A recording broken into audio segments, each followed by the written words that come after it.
It's hard to believe that that's the same man who wore. I remember him wearing a T-shirt with the Klitschko brothers with their heads ripped off, warning Wladimir that he'll end up in hospital. But he didn't sound quite like that then. No, he didn't. And as I said beforehand, he has this terrific ability to slip in and out of these different characters. And he believes that there are two important characters in the winning of the fight. He can't be shouting and jumping and hollering all week because he'd have nothing left come fight time. But he does feel that a great advantage can be built up before the fight. And that's a very important part of his strategy. And this week, in that sense, he's been back to form. Now, with us here in Hamburg, as I said a short time ago, is George Groves, who's been celebrating recently his terrific win over the Olympic champion James de Gale to win the British and Commonwealth super middleweight titles in unexpected style as far as most people were concerned. He's been on the undercard of David Haye's big heavyweight fights. First of all, George, thanks for joining us. No, thank you for having me on, mate. Well, look, as I say, you've been around David for a long time. You've seen him during fight weeks, very important fight weeks. I remember you were on the undercard against Nikolai Valuev when, again, very few people gave David a chance. What's he been like this week compared to the past? I'd say this week he's been more focused than I've ever seen before, and it did worry me for a second. I said to Adam, he seemed a little different, you know. Usually he's always super relaxed, and he is relaxed but in a different sort of way, in a more focused way. And I think it's literally because he knows how serious this fight is, and he knows how good it's going to be when he beats Wladimir, because, you know, everything he's done up to this point, as he says, this will be his crowning victory. So to get your insight on what David Haye's tactics might have done to Klitschko, how did you feel when James de Gale was treating you in a very similar way in the build-up to your fight? Week in, week out, you had to deal with these insults and these taunts and this abuse. Did it get to you at any stage? No, it didn't. Adam said to me at the start, he said, you know, you take the good that comes with it and the bad, and you just get rid of it, forget about it. Just the same, all the praise that people put on you and everyone that's sort of shooting you down and saying you don't stand a chance, just ignore it and let your fist do the talking. And when you box, you know, you'll prove to everyone that you're the best, and that'll be job done. End of story. I think it's the same with David this week. A lot of people probably will be saying that he's not ready. You know, he's not big enough. Vladimir's proven himself. He's established, but you know, I wouldn't write David off, especially not in this the way he is now, how focused he is now. George, Matt Dawson in the London studio. Thanks for coming on, pal. Now, there has been so much made of the circus that has gone on between these two and the banter that particularly David Haye has given Wladimir Klitschko. Is that a stupid question, asking a boxer whether it's over the top? It's got to be close. Well, you know, there's a fine line, and the most important thing is winning at this point in time. And you know, David had his picture holding Vladimir's head or Vitali's head, you know, a couple of years ago in that magazine, and since then, you know, it really got to the Klitschkos. They made it so clear, and why stop? You know, is distasteful, and you know, it will upset a lot of people. But if it's going to upset the Klitschko brothers, it's going to be an advantage for David, and you know, he needs as many advantages as he can have in boxing. It's only about the W that you get at the end, and I think the way they've responded to this and the other stuff that's gone on, they're really wound up, and it's going to work against them. George, Steve Bunce here. George, do you sit around discussing this? I remember when that first picture came out in the summer of 2008, Adam and their partners, their wives, they all sat around, and some people said, let's put it in the magazine, and some people said no. Do you sit down with Adam and David and various other people, David Caldwell, and talk about things you can do to try and annoy them? Is it sort of a team effort? Sometimes you'll run something by the team, say, I've got a good idea, I think this might be quite funny, or this might upset this guy, or sometimes it just slips out and you just have to roll with it. I think most of the time with David it just slips out, and sometimes he gets in trouble for it, and he doesn't usually come out and apologise.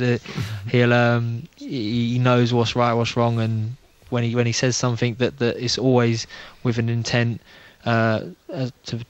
to develop an advantage for himself. I think what's been interesting, Steve, this week to watch Klitschko in action is that he seems to have almost acclimatised to it. If it is getting to him, then he's maybe talking about that behind the scenes. But in public, he does look to be unruffled. And I wonder whether all of that 2 years ago with the T-shirt and the rest of it actually gave him a chance to get used to it. Had the fight taken place then, he really was genuinely shocked by it. But the difference is, of course, David Haye is a better fighter now. So in a sense, it levels levels itself out. Because Manny did talk initially back in January, February of 2009. He said that it had really affected both brothers, and it had shocked him. He said, because nothing like that would affect me. I've seen it all. But it's got to the pair of them. They're arguing with themselves. First time I've ever seen them arguing, Manny said, over who should fight him first. Now, it was clear back then to me, certainly in the build-up to the fight that was cancelled in June of 2009, that he had got to them. I'm less convinced this last 18, 19 months, funnily enough.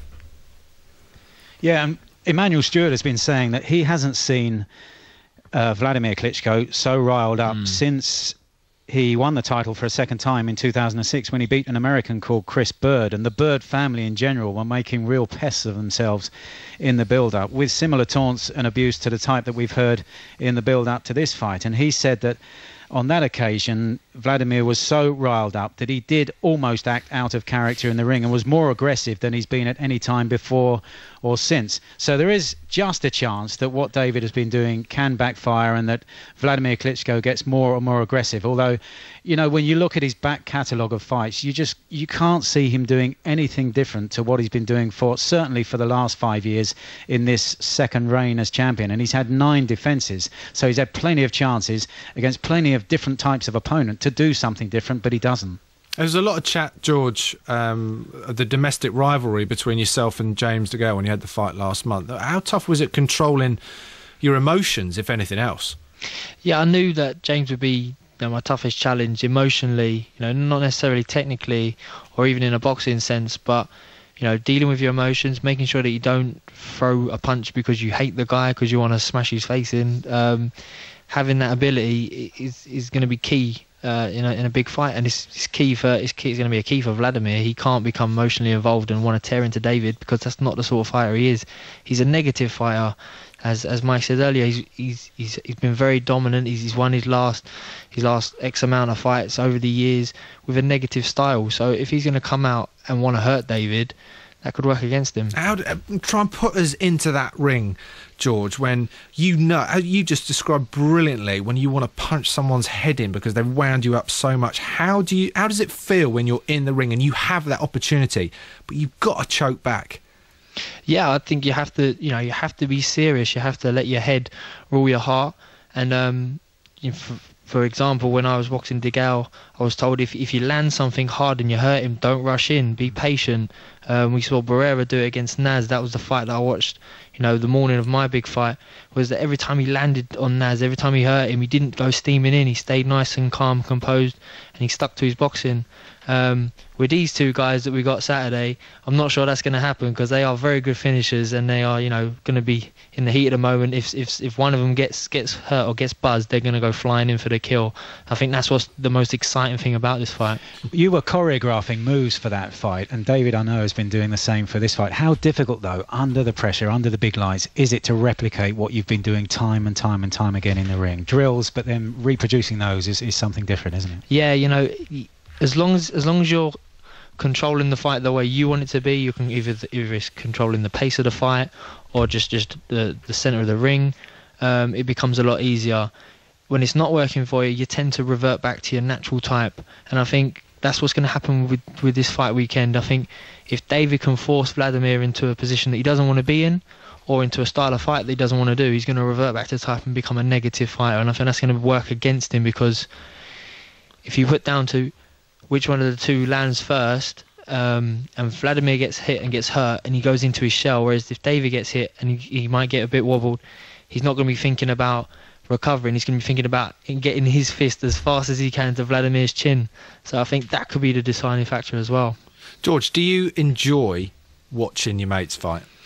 I'll be terribly, terribly nervous for David weekend. I obviously will be enjoying it because I'll be living it as if I am fighting.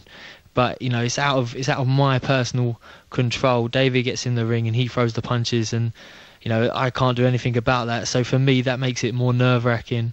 And with this fight, they're both big punches, so that's also that's a panicking factor for me.